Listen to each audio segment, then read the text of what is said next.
the night before. We know what happened in Manchester. It was a bit chaotic. Well, in Nottingham, there were a couple of really important fights. Eddie Hearn was there and he delivered. By the way, let me just get this out. Eddie Hearn said there's very little chance of Anthony Joshua and Tyson Fury being made on Monday. That's going to run and run. But the big story and the big fight in Nottingham, in my opinion, was the WBA light middleweight title involving Hannah Rankin, a seasoned veteran, a woman that shared the ring with Claressa Shields, shared the ring with Savannah Marshall, and Terri Harper, a super featherweight, moving up to lightweight. Could she move to light welter? Surely not. Could she move to welter? Surely not. Could she move to light middle? Surely not. Except a few weeks ago, I saw Terri Harper in Savannah Marshall's gym, and trust me, she can move to light middle, no problem. It was a quite brilliant performance by Terri Harper. She managed to beat Hannah Rankin, defying everything, really, and boxing brilliant. I'm delighted to say that Terri joins me now. First of all, Terri, what does it feel like to be a two-weight world champion? Do you know what? It's not sunken in, but I know how big it is, and I know how many more doors this is going to open, but I think for myself, it's just, I finally can give myself a pat on back and say I've done it, really. Was the weight difference, when you were in close, was the weight difference noticeable? Not too much, to be fair, but I feel that's because I've had some great sparring with some of the heavier girls, so it's really got my body prepared for that. And to be honest, there were times in the fight where I thought I'm going to use my weight on Hannah and really just pushing my weight down on her and stuff like that, just letting her feel my physical presence. I can remember at one point I managed to actually push her over, and I just thought, I'm going to show her that I'm here and I'm strong myself, and I just want to show her my physical presence also. And you certainly did that. Now, what this sets up is a bizarre rematch with Natasha Jonas. You had a draw down at Super Feather. Natasha jumped up to light middleweight. She's got a couple of the belts. You've got a couple of the belts. It sets up nothing short of a British super fight. You and Natasha, doesn't matter where it goes, what a fight that is. I know. I can remember when I heard the news, Natasha was moving up and jumping up so many weights, I was thinking, is she crazy? And then here I am, I've done that myself. And I feel like it just goes to show how much we really cut ourselves down to the lower weights as athletes. And I feel like this is now a great opportunity to have the rematch. I know people probably want to see the rematch sooner, but I think we're both in a good place now, both at a good weight where we feel comfortable at. We're both fueled at it, and I feel like it's probably one of the biggest female domestic fights that could be made. It certainly is. And the thing is, Terri, you've obviously got the option that you could, like Natasha, drop down to welterweight. Maybe, I mean, could you go to light welter, or would dropping down to welter be about it for you? So I've said just what I want, the big fights that are up in this weight division. And then I feel like I'll be able to float about. I don't think I'll be able to go any heavier. No. But because you can really see the size difference in them girls. So I'll just be able to float about where the big fights are at, and anything below super welter. So listen, let me just do a proper payoff here, okay? From the chip shop to the super featherweight world title to the light middleweight world title, Terri Harper. How does that sound? Amazing. I think I should start writing my book now, if I'm honest. Hey, start making the notes. I've been telling you that for a while. Yeah. Terri, listen, it's been a delight and a pleasure talking to you. Thank you so much for joining me. Thanks for having me, Steve. So that was Terri Harper there in a car somewhere on a motorway. That's no problem. But the last person I'm going to speak to on this packed edition is Maxi Hughes. Now, Maxi is something of a Cinderella fella. I mean, I think that's a fair comment. Overmatched, hard fights, suddenly starts to turn it round, finds some form, and he's still working full time. And in Nottingham, he beat Kid Galahad to win a version of the world title. That's Kid Galahad who pushed Josh Warrington. That's Kid Galahad who was a world champion last year. And I'm delighted to say that Maxi, the modern day, the real life Cinderella man, is on the line now. Maxi, first of all, it wasn't an easy fight. It was a difficult fight. You knew it was. And you did enough. The fairy tale continues, Maxi. What's going on? That's it. Well, people have as it started off with John O'Carroll, I got a few good wins. And people thought I was just fluking it, getting it by accident, but I have actually always had this ability. It's just since I've been with Sean now, just over 3 years, it just keeps finding a way to bring the best out in me.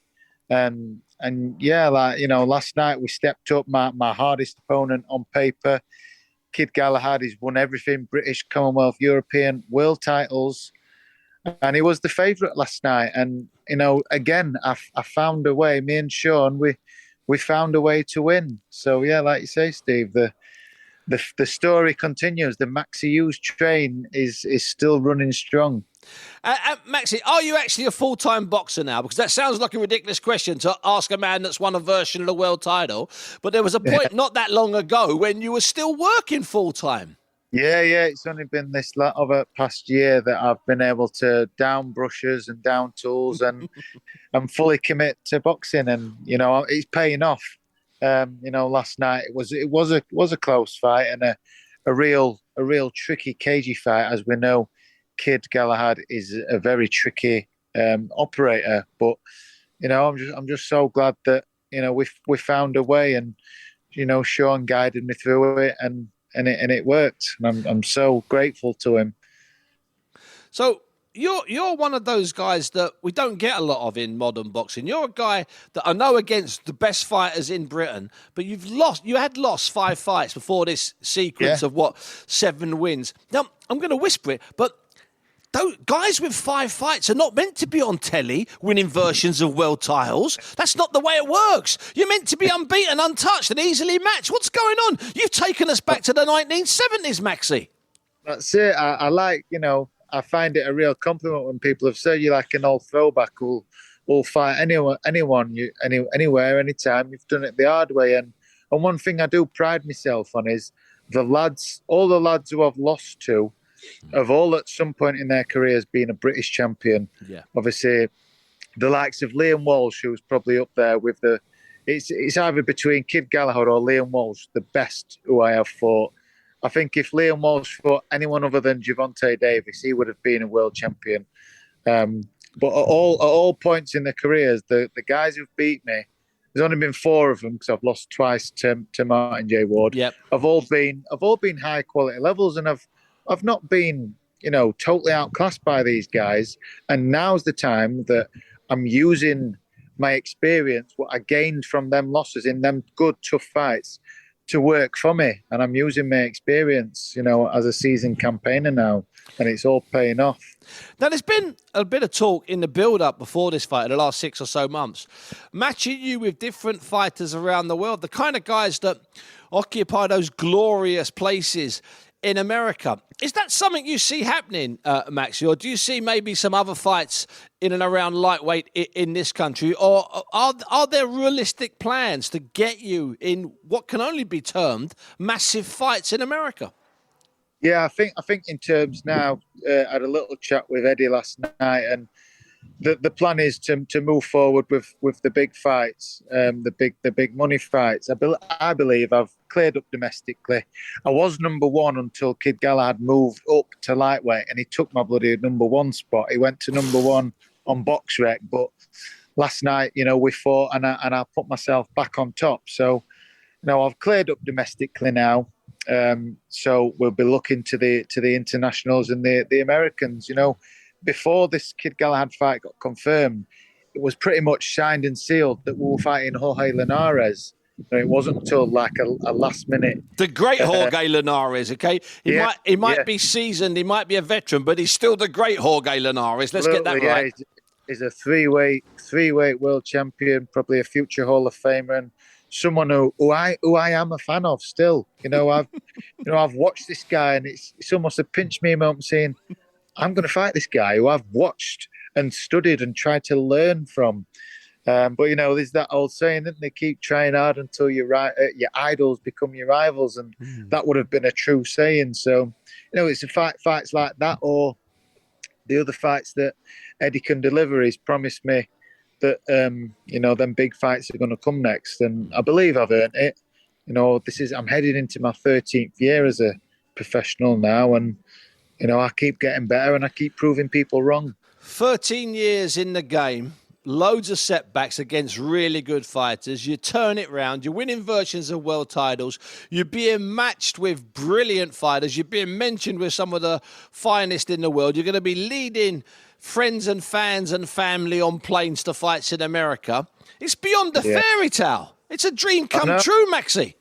I've only been saying this week, like you have your prospects who are signed to like your Frank Warrens and your Eddie Earns. I was never one of those who got signed early. I'm thinking back, watching my debut against Johnny Greaves, great guy. It was a good performance, but like it wasn't a standout where you look at that fight, my debut, and go, this guy's going to win a version of a world title. He's going to be headlining matchroom cards, and it's through hard work and graft and persistence and dedication that I've proved that anything's possible. If you've got that grit and that that real steely determination and desire for the sport and the love of the sport. And it's only little moments like these. I try not to look back too much, but I look back and I think, look what I've achieved. Look from where I've come from and what I've done to what we achieved last night up to that moment. So I'm having a little proud of myself moment. You know what? You can be proud of yourself. I'm proud of you. I think everybody that's a boxing insider that lives and breathes this business is proud, not just of you, but other fighters like you, guys that defy odds, the guys that come out and actually have some luck and come good. And what I'm delighted about, Maxi, let's get right down to it. As good as the wins have been and as good as the belts have been, you're on the verges now and you're starting to make money that changes your life and everybody in your business's life. And at the end of the day, that's why you guys are in it. You're prize fighters, and that's the prize, and that's what makes me most proud. And that's it. Yeah, I can, up until this fight, my wife was the breadwinner. So I'm incredibly grateful to her for supporting me on my journey. I wouldn't have been able to do it without her. We've got 2 kids as well now, so it's my turn to give back and provide for them and give them little niceties in life. And that's my motivation now. The belts are lovely and are great, but ultimately my goal is to be as financially secure as I can make my family and make life is. There's a cost of living crisis coming, so we're trying to stay well in front of that. And it's going to be turkey at Christmas. Yeah, and it's going to be lean turkey at Christmas. Let me tell you something, Maxi. It's been a pleasure and a privilege being ringside for your fights and talking to you today. Go and enjoy yourself, and we've got some good days and some good days on the road. Maxi Hughes, thanks for being with me. Cheers, Steve. Thanks for having me, pal. Maxi Hughes there. Now he's the breadwinner in that family. That's how you end the show, with a man like Maxi Hughes, a man at the very heart and soul of boxing. That's where we are, really. We're back next week. Let's get ready to rumble! 5 Live Boxing.